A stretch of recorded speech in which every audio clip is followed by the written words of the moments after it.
What's up, everyone? You're listening to Vibe Check with me, DeWoofy, and we got a heater of an episode today with Tim and Mac of kiwi-news. They originally came on to talk about their writing contest that's going on right now. Farcaster 2026 has a 2 ETH prize pool in collaboration with Purple, but I'm not gonna lie, it definitely gets a little bit old man yelling at cloud in here. However, if you are interested in aesthetics of tribes, Farcaster as a go-to-market tool, don't be evil versus can't be evil, status, there's definitely something that's in here that's going to be interesting for you to chew on and hopefully make you think a little bit about where you'd like the Farcaster network to go and how you can influence it directly. So I hope you enjoy listening to it as much as I enjoyed talking to them. And without further ado, here's Vibe Check with Tim and Mac of kiwi-news. Let's just do this real quick. We're in with Vibe Check with Tim and Mac, and we're talking a little bit about the origin of Vibe Check.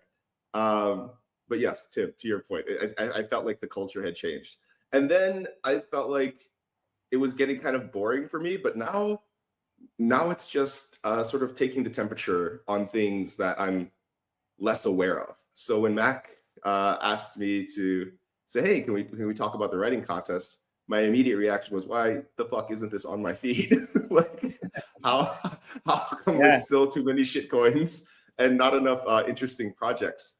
And that's the genesis of it. But it's really good to have you guys here. And that's pretty crazy when you think about it, because this post had 100 likes, 50 recasts from all the big accounts, all friends that we are friends with, like Nownish Professor, Ted, Cameron, and so on. So I really think that feed is fucked up lately. I don't know what's going on. I don't know what's the reason. I'm not a feed engineer, but something just doesn't work.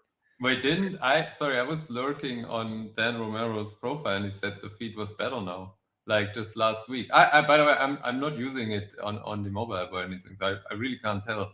But that was what I read. Oh. So, well, I think, and I talked to Dan about this briefly, and I've been being pretty aggro about, I think Farcaster as an economy is a really shit narrative. I think it's just really, you just attract the wrong people for the wrong reasons, and then you fuck up your OODA loops because you think you have retention, but it's just speculation. And then when the money leaves and the alpha's gone, I was talking also with Chinne about this, it's like all you realize you've done is attracted a bunch of people who thought they were high status. They're not. The alpha leaves, and then they leave, and you're left with a product that you built for people that don't actually care about your product. So I think this is, you know what? But this is like a problem that plagues the crypto space in general. And the issue is that it's just this lack of purpose and meaning everywhere. Because as soon as you start to dedicate your entire mission or everything towards the number go up thing, or here you can speculate a little bit better than somewhere else. I mean, have you ever seen, for example, airline loyalty points, people bonding as a group to get a political policy implemented about something they truly care? They don't give a shit. They just want to be in first class, everyone individually. And and I think it's kind of the same with Bored Apes or crypto, where it's all just this self-referential thing of not truly pursuing somehow an essence, right? If you have political movements or anything, the Privacy Now group in Ethereum, for example, if you actually I'm not a privacy maxi, but if you go to these conferences, it's a very aesthetic thing. People really it's this black background kind of banners, they're very edgy people there, hot people, whatever.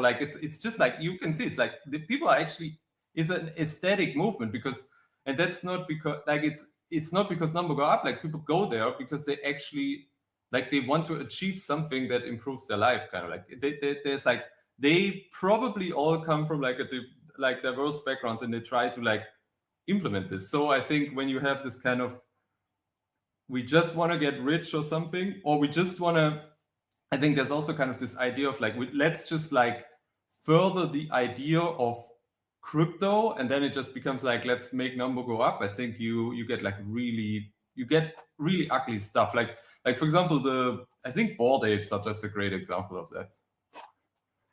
I don't know too much about Bored Ape, but I do think you're touching on something here that's really important the nature of speculation in crypto is also very PvP, right? It's very much like you're just trying, if you're speculating, you're trying to dump on someone else. You're trying to get in before someone else and then have someone else after you buy your shit, right? And I don't think there's anything inherently wrong with that. I think these markets are good to find fair market values of things. I think these are very helpful tools for certain products and certain use cases. But I think you have to be intellectually honest that, like, if Farcaster is a place where there's alpha, where you made money because you were there, the moment you stop making money because you realize everyone's dumping on you because there's a new group chat somewhere else, then it all goes away immediately.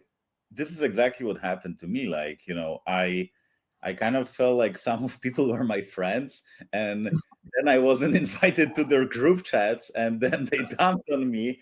And I like, because of this economic layer that wasn't present before, I just felt kind of like, I wouldn't say, you know, that I felt betrayed, because that is like too big word, and like it's just money. But I felt like, well, this is not what I signed up for, and you know, like, yeah, that was. Yeah, I understand that as a sentiment. I also think actually in the crypto space we have this like unique challenge of like money being transparently, like your finances are basically accessible to me, and like everybody's finances are accessible to me. Like there are like Farcaster people that I know in person that like are trading with like 5-figure meme coin stuff, and I'm just like, I meet them in person, I'm like, fuck, like you are so crazy.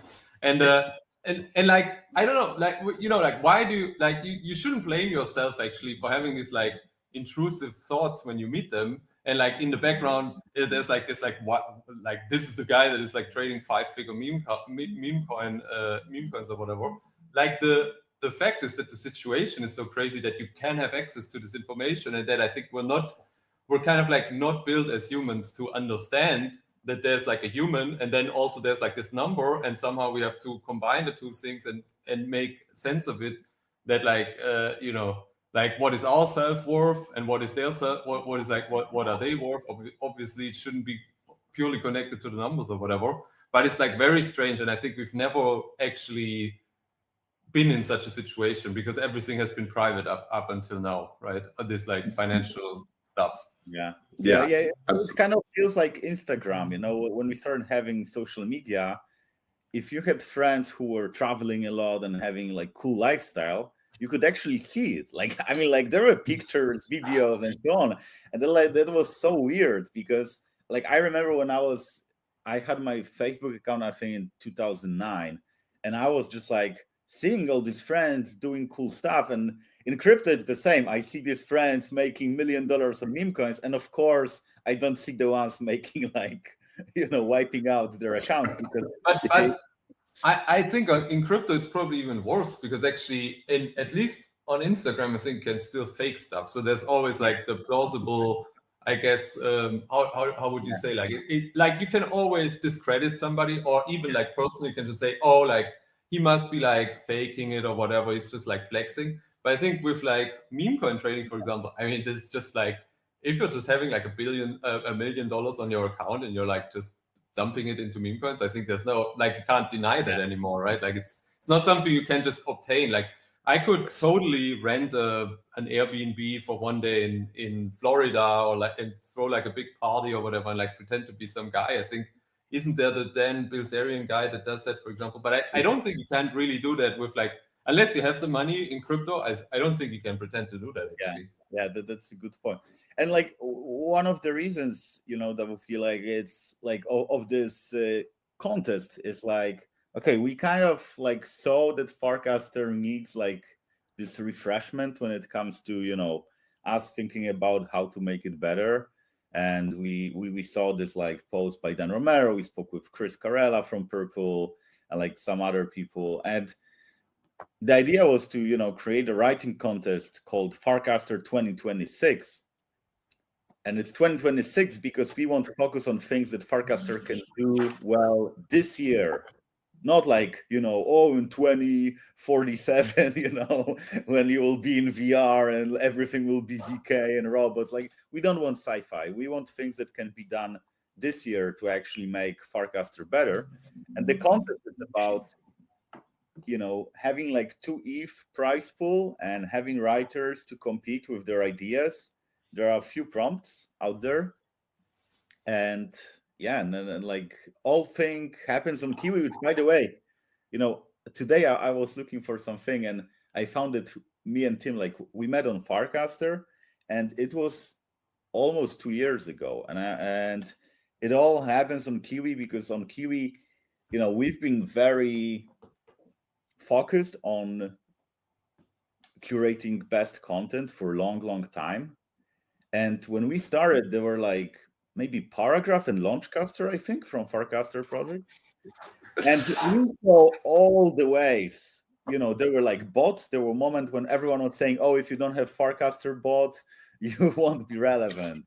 And then there was like, oh, you need to have a frame. And then, oh, you need to have a meme coin. And you need to have like rounds WTF for your channel because otherwise it won't work. There were like so many waves. And we saw them all. But you know what I think is actually what would be the good essence of Farcaster, I feel like, is the kind of if they really double down somehow on their, I don't know, on like the sentiment of like the Californian builder person, but I think they would have to somehow differentiate themselves like a bit more from X. Like clearly somehow Dan is not really opposed to him somehow. Like it's like why would you? I don't know. Like for example, you can join Blue Sky with if you're really against Elon, you join Blue Sky and like it's good, like right? Like you've done you've basically done the political work to distance yourself from Elon or whatever, and you're like with your group of people there. I think if you're, but what do you do if I don't know, like there used to be this case where people said in Silicon Valley we don't like talk bad about our competitors because it makes you seem weak, and I almost feel like now that's like for Dan at least, or for the Farcaster team, it's like almost a bad position because like what makes you different from X if it's not standing in opposition to Elon, because actually Elon also, for example, implements like community nodes, like he really tries to make the place like very neutral and like clean in the sense of like a crypto enthusiast, like trustworthy and so on, right? Despite him being like a bad character, I think, which is also something that like crypto people also kind of like, crypto people don't want, don't be evil. They want can't be evil, and I almost feel like if you're, I don't know, yeah, as you said, like if you're tapping too much into the casino thing and you say like, okay, like we're making like Web3 enabled apps where you can pull on the one-armed bandit. I think it's like it's devoid of meaning. And then if you kind of formulate a vision that is more towards, we're like upgrading Twitter, right? Like we're like building a better system where like not one person, I mean, just the thing, like not one person can be in charge of the thing, like that would be already interesting. I guess it collides kind of with the Blue Sky mission a little bit or something. Yeah, I think so. I mean, it's funny on the narrative side. This is my shit, right? This is what I think about a lot, and I do agree that like you shouldn't talk bad about your competitors because I do think it looks weak, and I do think that like. But like Elon just talked so much shit about Sam Altman. So there's he looks weak. I don't know. There's Elon's personal brand, and then there's Twitter, right? Like it would be weird if Twitter account or like the Twitter like whatever people did this thing, but then Elon has his own brand that's sort of like a maverick and like says what he wants type branding, right? Which is like, I don't think that's exactly Dan. I don't think he should mimic him, but like, but I think there's something here that you're touching on that's really important, which is like to have sort of an in-group, you have to by definition have an out-group too, right? Like you don't never feel like you belong somewhere unless you feel like you don't belong the other place. And I think you can accomplish that without being like, your shit sucks, right? Like there's ways to accomplish that. Okay. I think Blue Sky is like Twitter sucks, and I think that's hampering them probably. But it's but true, I do feel you. True. Yeah. But where do you see the different? Where do you see the like the people that are on Farcaster? Why do they have to be on Farcaster, and why can't they be on X? Like. So I think the initial group for sure, and this is I've talked to Dan a lot about this too, is it was very much a place where you could acquire status. Like maybe not the same follower account, But for me, and I think a lot of people I talk to, like a lot of my aha moments were like, holy shit, like Mark Andreessen follows me. Right, like these are like the weird things. I know. Like, okay, I get that, but like the thing is like that's the airline miles thing, right? Like acquire status. Like I can fly a lot with like an airline, and, but I also there's get different invited, types like, of status. first Right? class Don't be Huh? fooled by like airlines calling it status. They're trying to LARPA status, right?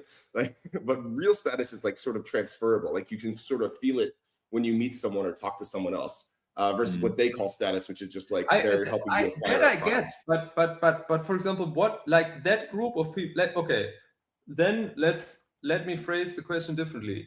If you want to get status in that from that group of people, what is that group of people? What do they stand for? And why can't they be on X, for example? And and like what I'm saying here is that there's probably actually a good answer to this. Like there's an essence of what keeps these people together on Farcast and why they're not moving to X. So I just think that nobody has formulated what it actually is, right? Well, I can this tell is you, also like, turned why- into Tim's pod. This is Tim's podcast now. I mean, I can tell you, like, I joined Farcaster in the first place, and it solved my need like very efficiently, and that's why I got hooked right away. And my problem was that I was very into crypto, but I couldn't find people to talk about crypto. Like if I spoke about X, I got 0 responses, maybe 1 like, 2 likes, whatever. Even if I got responses, they were like some low quality, low effort things. And I remember when I started posting on Farcaster, I posted something and I got this like thoughtful response from some smart person. And then we started debating and I was like, okay, like this is interesting. Yeah, but again, sorry, what's the difference between that and getting a better seat on an airplane? I think you're not the status thing is only useful in order to further your to further your position in the social group. What is the social group trying to achieve? I mean, like I wasn't looking that much for status. I was more looking for people to chat with about crypto because I wanted to learn. And like if I went to Discord, it was like all these Discords were like scattered and like you had to have an NFT to get in, and almost all of them were that-ish back then. And right now, the reason why I don't open Farcaster that often is because I have a lot of group chats I'm in. I, of course, use Kiwi as well. So like I feel my need for high quality conversation is totally satisfied outside Farcaster.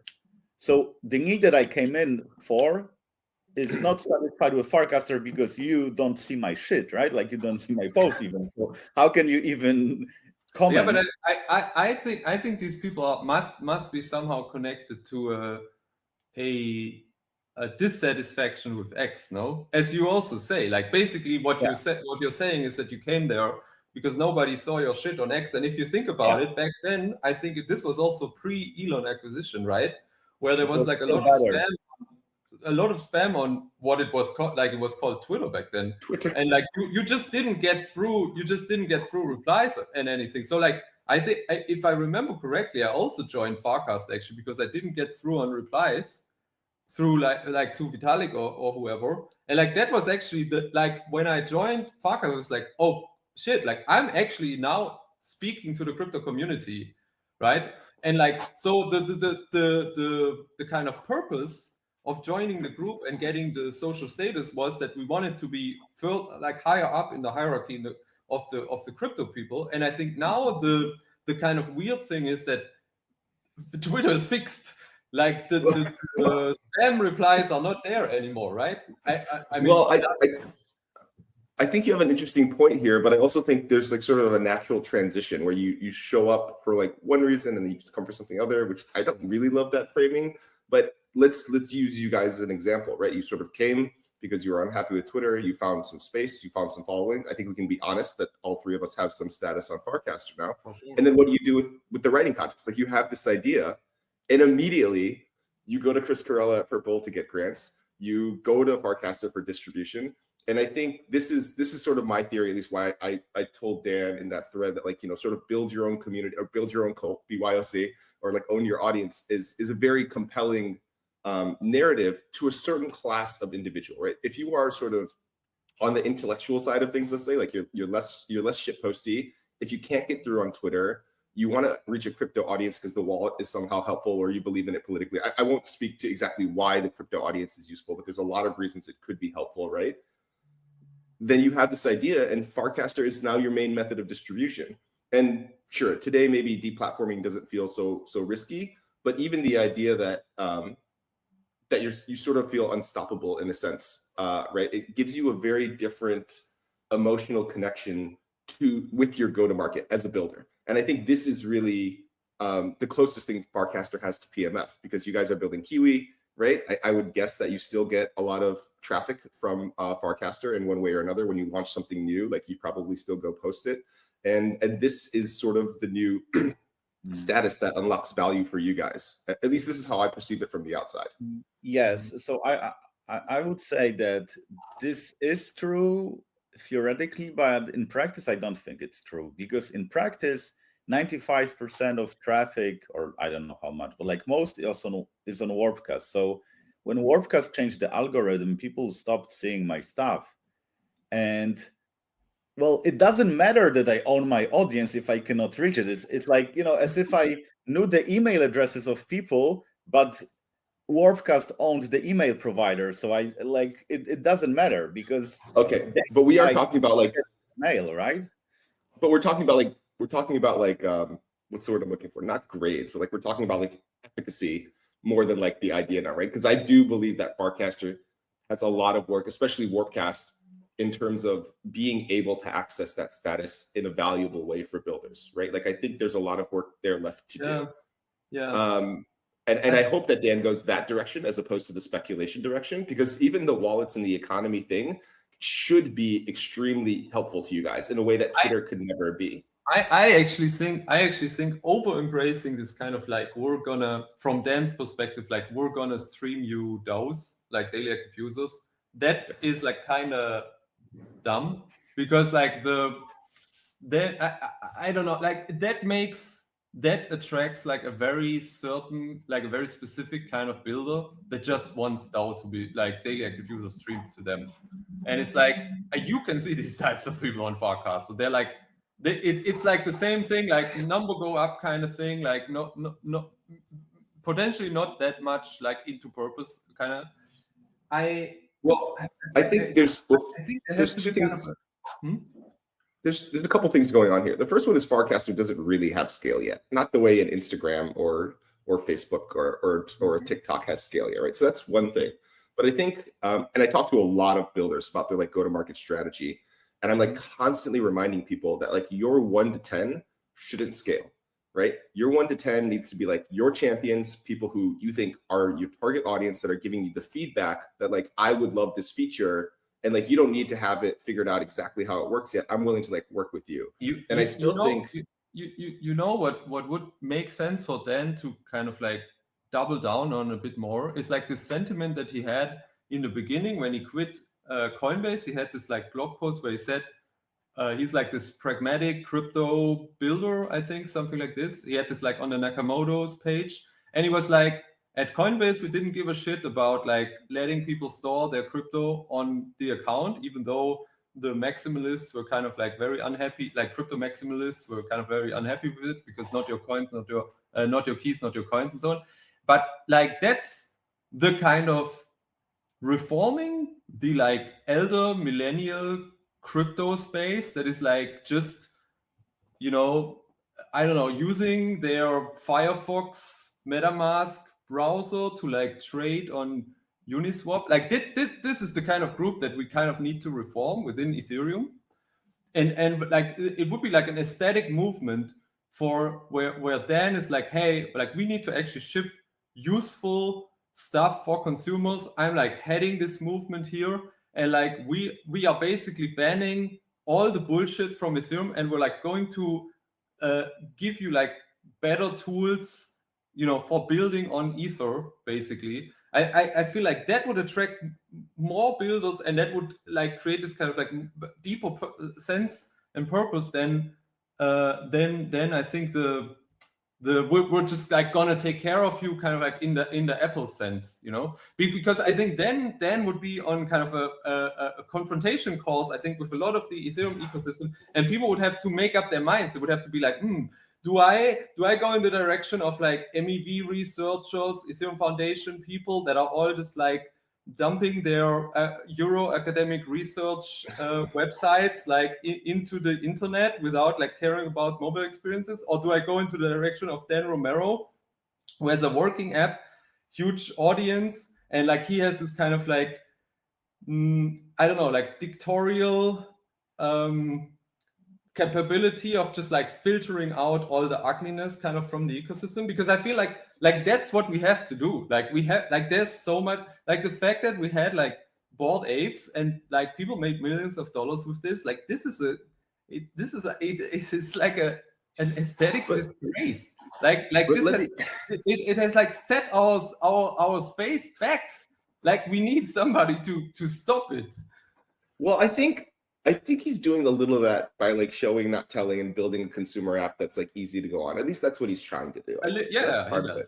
Yeah. But the other thing that I think is like important to remember is like, and I think he said this a lot, is like there's the aesthetics and there's standing for something and stuff like that. But like, if he wants like great builders to come, and like what's the thing he can give that you can't get anyone else? I still think today the strongest case for Farcaster, if I was going to tell someone to sign up, is like, if you want 10 customers to get on your product and they can connect their wallet to it, because that's an important part of your product, I don't think there's anywhere better to do it than Farcaster. I think it is still the number one place to do that. Dan should just be against connecting wallets, because like it's just such bad UX. Like he also knows it.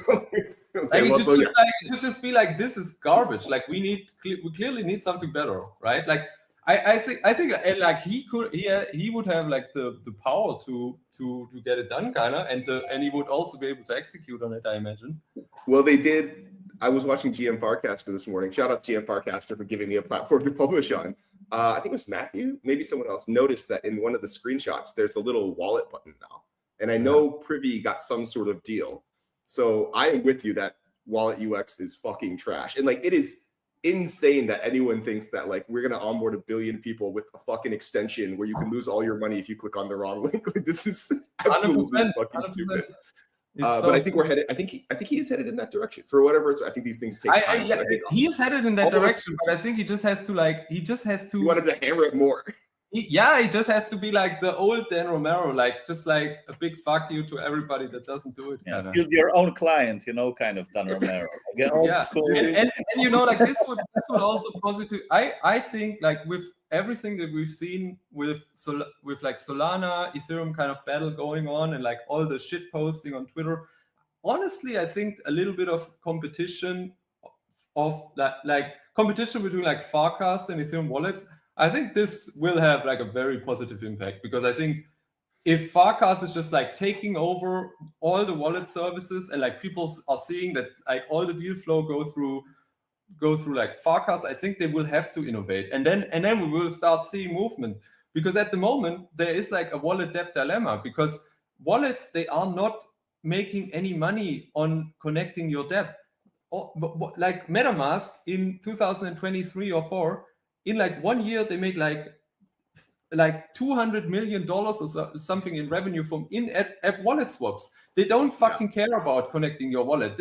They will say, yeah, of course, like we are doing everything possible to make wallet connections better, and then they're basically like laughing their asses off because they are making so much money, and they're like on some like beautiful island, not caring about any of this stuff. Like they need to be competed away in some way, you know. I think we're headed in the right direction. I believe you. I think all of us, at least on this stream, I can say confidently that like we see a better future in our heads. Like that's one of the things that I think we all get along for. And then we get cranky that it's not here today, right? But I try to keep these tight. I'd be very remiss if we didn't spend some time at least digging in a little bit more to the writing contest. We could talk about kiwi-news too. And if they had connect, I'd love to hear about how they connect. But it's my job to be the go-to-market guy. And if we spend the whole time talking about bullshit and we don't talk about the thing that has a call to action for anyone, really, right? Like anyone can write this is sort of my understanding. This is 100%. Not just you have to be a programmer or something, which I get excited about because I can't code. You can also write, by the way. And I think, well, I can't write. I'm terrible at writing, but theoretically, there's a world where I can write well. yeah. Like So everyone. Tell me more about the writing contest.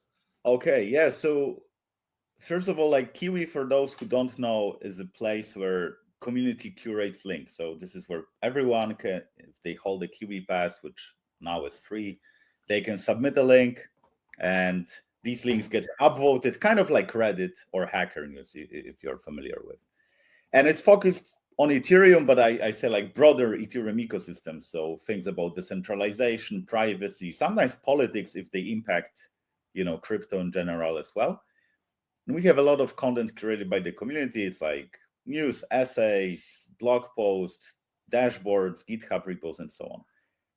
And this is Kiwi. Farcaster links also. Farcaster links as well. Yeah, there's some banger cast. We can also see it there.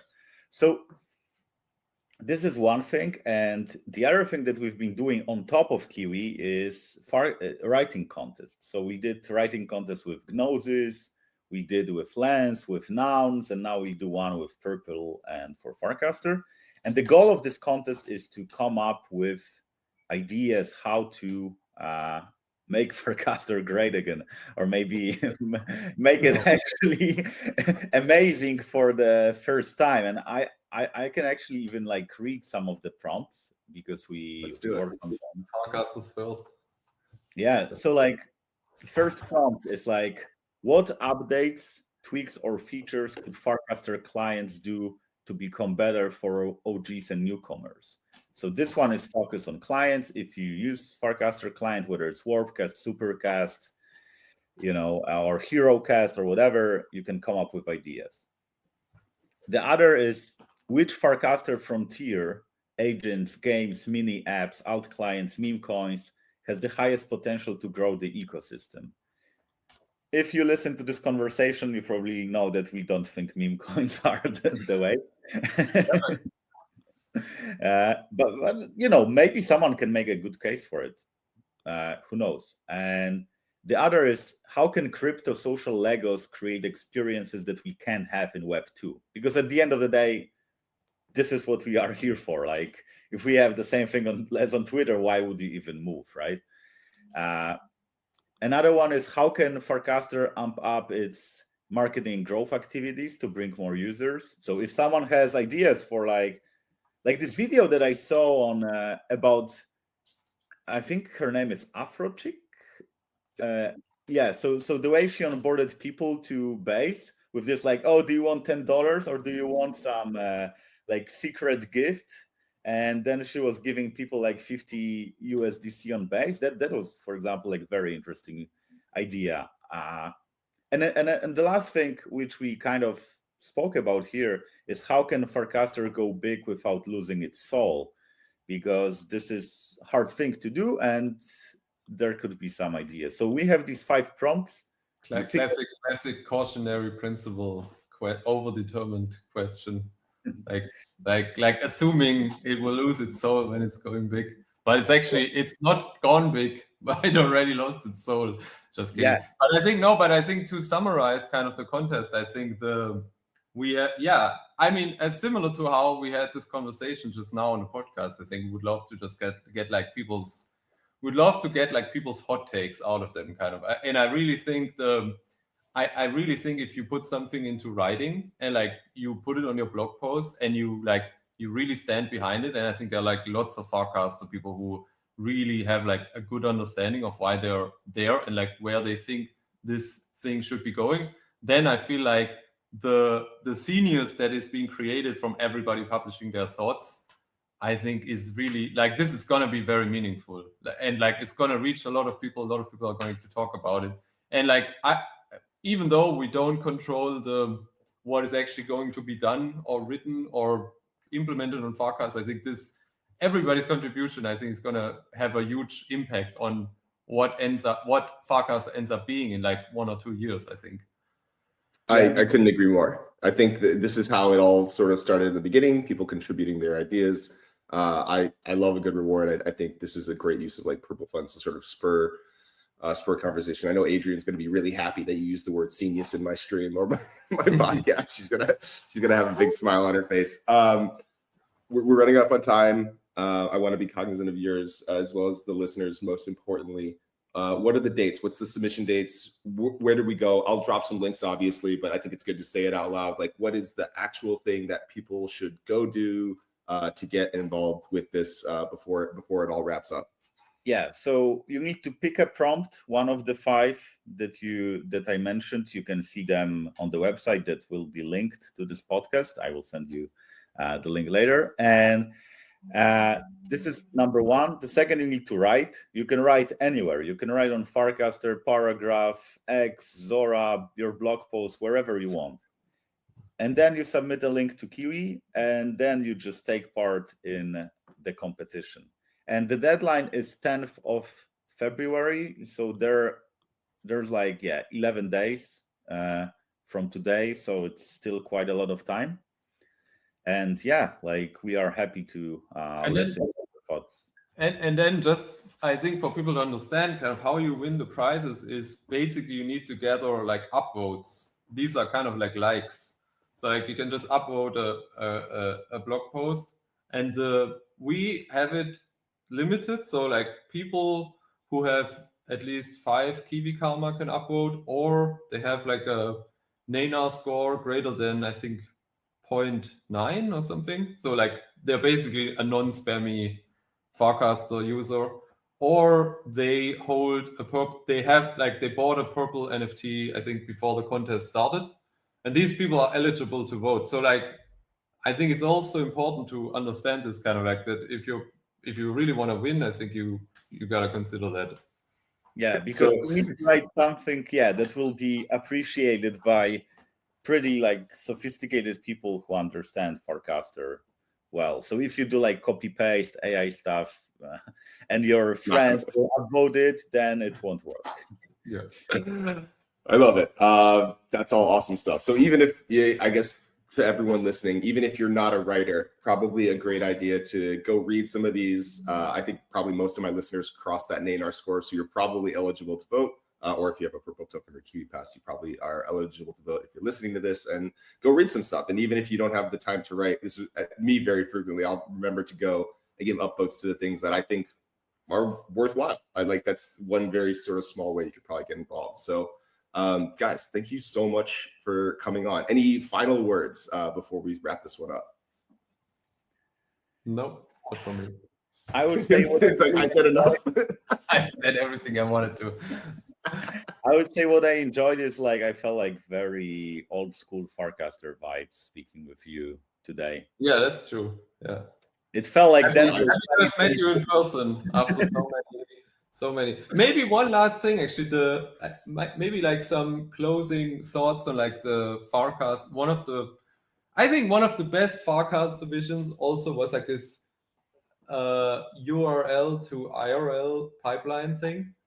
And I feel like I think this was like a really good idea, and I think it kind of like it's aligned with what I've said about like you have to kind of create this like meaning for the community to form, and then there's like aesthetic beauty kind of arising from it. I think the challenge that the Farcaster community has, if they really want to go with that vision, is that Twitter as a medium is very tough to kind of like do that, because as Dan also says, Twitter is like a blood sport, and so like it lives from the drama kind of. And at the same time, like for example, I also been active on Farcast, and then I met people at Eve Denver and whatever. Like I had like good conversations with some people, and then like half a year later, I had a fight with them on Farcaster, and I almost feel like you can't really avoid that if you're in either situations. Like if you're in a social IRL situation, obviously the human body kind of like optimizes to kind of get along with everybody. Like you don't want to fight each other or like kill each other. And then on the internet, it's the exact difference, because like there's like somebody in California, somebody in Europe. So obviously like I don't care, and like it's about like who's right or whatever. So like I kind of feel like maybe this is also the fundamental challenge, because I think like the URL to IRL thing is definitely what people want, and then the execution challenge that people have is that you have to do this like extreme self-censoring on Farcaster to allow yourself to be in the pipeline. Because like for me, for example, I didn't want to self-censor, and now I almost feel like awkward going to like the IRL events, because like I have beef with everybody or whatever. So I think this is probably something you want to figure out, I feel like. And I don't know I think it was a very friendly beef that we had today, so I appreciate that. I do think it was old school energy a little bit, which has given me a lot of high vibration happening on my Friday recording here. But I'll do my best to get this out in time for everyone to doing. If you're listening, definitely go check out the writing contest and the links. If you disagree with me or if you disagree with Tim, I think that's probably a great place to start for a prompt. If you want to tell us we're wrong and stand for something else, I think this is maybe a good motivator to get something to write. But again, guys, thank you so much for coming on. That's Vibe Check with me and Tim and Mac of Kiwi News and the writing contest. Thank you again, guys. Thank you.